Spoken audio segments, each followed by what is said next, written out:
হয় ছাৰ, মই নিবনুৱা। বহুত হেজাৰ সপোনৰ টোপলালৈ অজস্ৰ অফিচৰ চাকৰিৰ সন্ধানত ঘূৰি ফুৰা মই জন আজি সকলোফালে ব্যৰ্থ। খোজকাঢ়ি যাব পাৰিবি নহয়? ৰিক্সাত উঠি, বাছত উঠি তপ্ত চহৰৰ উলিয়ে গলিয়ে একেটা চাৰ্ট, একেটা পেণ্ট আৰু কিমান পিন্ধিবি তই নিবনুৱা?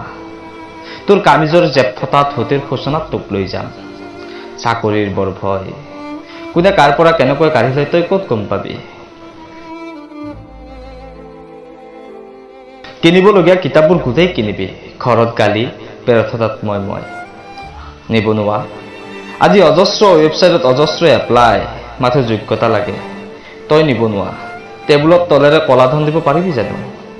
দেউতাৰ আদৰ্শ, মাৰ ফটা চিঙা সপোনক লৈ তই উচ্চাদ, মাথো কৰ্মব্যস্ততাৰ প্ৰয়োজন। নিবনুৱা, ৭০ মাইল দূৰৰ পৰা আহিছোঁ পুৱা ৪টাৰ বাছত, দীঘলীয়া শাৰীত সূৰ্য প্ৰণাম কৰি আছোঁ। তোক লাহেকৈ কৈছে, তই আছ, অকণমান সময় ৰ, মই গৈ পালোহি তোৰ ওচৰ। কিমান শাৰীত উচ্চ শিক্ষাৰ বোজা লৈ থিয় হৈ থাকিবি? খেতিকে নকৰানো কিয় তই? কিমানবাৰ এপ্লাই কৰিবি তই? APSC, UPSC, পিয়ন, চুইপাৰ নতুবা কেৰাণী। তোৰ হাঁহিত জিলিকা সেই মুখাখনিৰ একো কাম নাইকিয়া হয়। জিকিব পাৰিবি জানো তই? তই তোৰ জীৱন সংগ্ৰামত, তই নিবনুৱা। অহা মাহত ভণ্টিজনীৰ বিয়া পাতিছোঁ, নালাগিবনে টিভি, ফ্ৰিজ, পালেং, সোফা? টকা নালাগিব জানো?